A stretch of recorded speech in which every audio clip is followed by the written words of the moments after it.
savez, nous sommes dans la saison de la dénonciation de la plus grande tromperie du siècle et nous sommes en train de dénoncer la doctrine selon laquelle Jésus-Christ et les Hébreux seraient des Noirs. C'est une fausse doctrine et nous croyons que c'est aussi notre devoir de le faire en tant que ministre de notre Seigneur et nous croyons que notre Seigneur agira ainsi afin que ceux qu'il a prédestinés à croire correctement jusqu'à son avènement soient positionnés et éclairés. Comme la Bible nous enseigne en Matthieu 24, 24, que les élus ne seront pas séduits. Je lis en 2 Timothée au chapitre 4, à partir du verset 1 jusqu'au verset 4. Je t'en conjure devant Dieu et devant Jésus-Christ qui doit juger les vivants et les morts, et au nom de son avènement et de son royaume. Prêche la parole, insiste en toute occasion, favorable ou non, reprend, censure, exhorte avec toute douceur et en instruisant. Car il viendra un temps où les hommes ne supporteront pas la saine doctrine, mais ayant la démangeaison d'entendre des choses agréables, ils se donneront une foule de docteurs selon leur propre désir, détourneront l'oreille de la vérité et se tourneront vers les fables. Nous prendrons comme deuxième texte Éphésiens au chapitre 4. Nous lirons depuis le verset 8.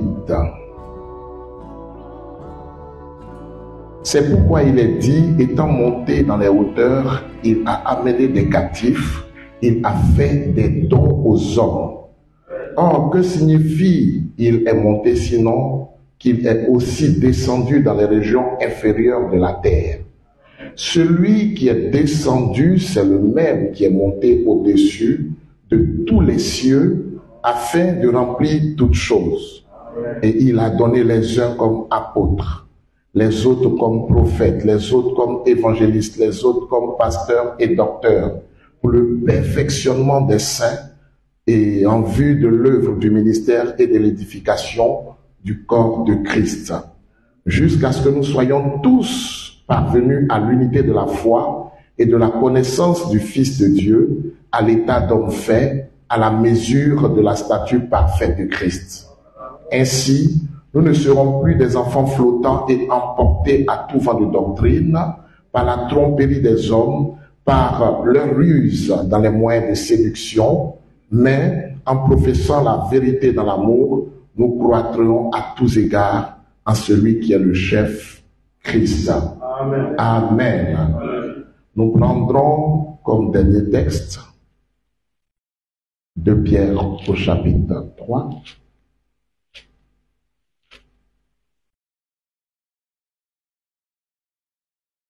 Nous lirons depuis le verset 15 jusqu'au verset 17. Croyez que la patience de notre Seigneur est votre salut, comme notre bien-aimé frère Paul vous l'a aussi écrit selon la sagesse qui lui a été donnée. C'est ce qu'il fait dans toutes les lettres où il parle de ces choses dans lesquelles il y a des points difficiles à comprendre, dont les personnes ignorantes et mal affermies tordent le sens comme celui des autres écritures pour leur propre ruine. Vous donc, bien-aimés qui êtes avertis, tenez-vous sur vos gardes, de peur qu'entraînés par l'égarement des impies, vous ne veniez à déchoir de votre fermeté. Amen. Amen. Que notre Dieu ajoute toutes les riches bénédictions à la prédication et à l'écoute de sa précieuse parole. Amen. Nous pouvons nous asseoir, bien-aimés frères et sœurs. Dans le premier texte de l'Écriture que nous avons considéré, nous avons pu voir ensemble que l'apôtre Paul demandait à son fils dans la foi, son enfant bien-aimé, de prêcher la parole, que l'occasion soit favorable ou non, de reprendre, de censurer. Parce qu'il y allait avoir un temps où les hommes n'allaient plus vouloir écouter la saine doctrine, la saine doctrine. Les fils et les filles de Dieu demeurent dans la saine doctrine. Rappelons-nous que selon Actes chapitre 2, à partir du verset 42, la Bible nous enseigne que la première église demeurait dans la doctrine des apôtres. Et la doctrine des apôtres, comme nous le disons et nous le répétons encore, n'était autre que la doctrine de notre Seigneur Jésus-Christ. Notre Seigneur Jésus-Christ est le pain de vie. Et dans ce pain-là, il n'y a pas de levure. Rappelons-nous que notre Seigneur avait mis en garde ses disciples en disant qu'ils devaient se garder avec soin du levain des pharisiens et des sadducéens. Et quand les disciples avaient pensé qu'il parlait du pain naturel, de la levure naturelle, il a montré clairement qu'il ne s'agissait pas de cela, mais qu'il s'agissait de l'enseignement des pharisiens et des sadducéens. Les pharisiens et les sadducéens étaient sous l'influence du diable. C'est lui le trompeur. Et vous voyez que les hommes aujourd'hui, malheureusement, sont friands de doctrines particulières.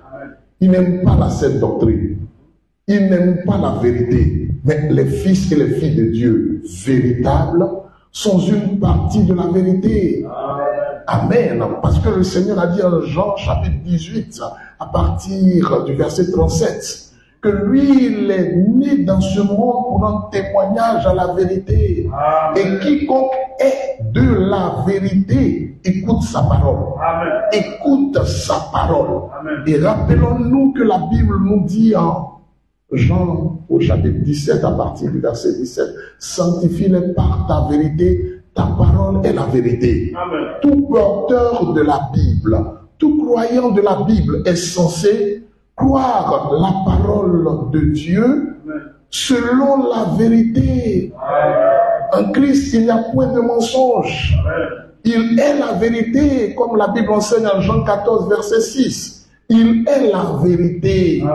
Et cette vérité, c'est la saine doctrine. La doctrine qui provient du Saint. Parce que notre Seigneur Jésus-Christ est le Saint. En lui, il n'y a point de mensonge. Voici pourquoi les fils de Dieu n'ont pas de force contre la vérité. Mais ayant la démangeaison d'entendre des choses agréables, ils se donneront une foule de docteurs selon leur propre désir, détourneront le règne de la vérité et se tourneront vers les fables.